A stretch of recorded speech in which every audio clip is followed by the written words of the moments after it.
I was just speaking to the camera for like 10 minutes and it wasn't recording. I'm not in recovery from alcohol or drugs, but I have family that is close to me that has struggled with it. And so I'm very passionate about this subject and topic and breaking the stigma, connecting more with people, and giving people a community, a place to go to where they can feel safe and inspired to learn how to live happy and purposeful lives. If you guys don't know already, I produce a podcast called Crosstalk Podcasts. It's a podcast on addiction and recovery from all forms of addiction, whether that's alcohol, drugs, sex, pornography, gaming, working, you name it. It's a podcast on inspiring stories on how people transform their lives and how they did that. It's amazing. I've learned a lot from it. If you're anything like me, you grew up in a alcoholic or dysfunctional household where feelings weren't necessarily addressed or talked about. And there weren't many people around us, there were at least me, who really talked about addiction and recovery and drinking in a household and the type of trauma it can cause and fighting and breaking things. And it was just something that happened and it sucked and you just moved on. But in my adult life, things come up, I get triggered by things, and it's not something that is necessarily visible, but it triggers some kind of emotional or physical reaction from me.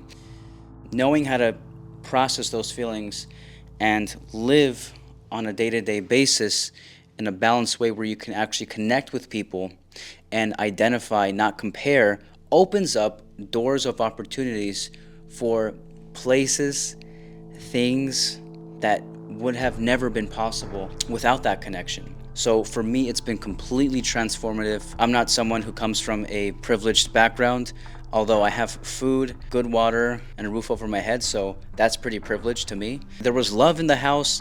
There was always food, amazing food, by the way. I'm Mexican, half Peruvian, and from California, so I had like the best of both worlds. It's something that, man, it's something that I've just kind of, where the fuck was I going with that? Okay, let me slow down like a little bit. Where was I going? Yeah, so just growing up in a beautiful household. But there was a lot of drinking and just shit going on that wasn't necessarily, I don't know how else to say it, normal? I mean, right? Whether it was yelling, arguing, breaking things, punching things, physical, verbal altercations. There are different ways to communicate. Learning and knowing how to communicate with others is really the first step. And setting boundaries so that someone does something that is not nice, that affects you, hurts you. How do you speak up? Set those boundaries. It's not about fixing the problem. It's identifying the feelings that you have with what is happening in your life at that moment, expressing them both physically and verbally. Physically, not by harm, but by paying attention to your body language. When you go so long ignoring your body language and what your body's trying to say and do, eventually, over a period of time, building up all this tension, all this, I can't think of the word, you guys know what I'm trying to say, all this tension, you explode. And the way you explode, if you don't know how to listen to yourself, is by throwing a fist or by saying something that you really don't mean, but gives you some sense of power in that moment. It's knowing when to take a step back. Let the person be who they are in that moment. Identify how you feel with who they are being in that moment. Express and communicate how it is what they're doing and saying is affecting you and making you feel. Then, based on how they respond, making a decision to say, you know what, I really wish I had the right tools to know what to do right now and how to respond to you, but I don't. I think I'm going to take a step back and give this some thought and talk to someone else who may have the answer, because I care about you and I want you to feel heard, and I'm going to do my best to do that. How can anyone say no to that, or what's wrong with you, or shame you for doing that. You're taking care of yourself by taking a step back, detaching from what you want to happen,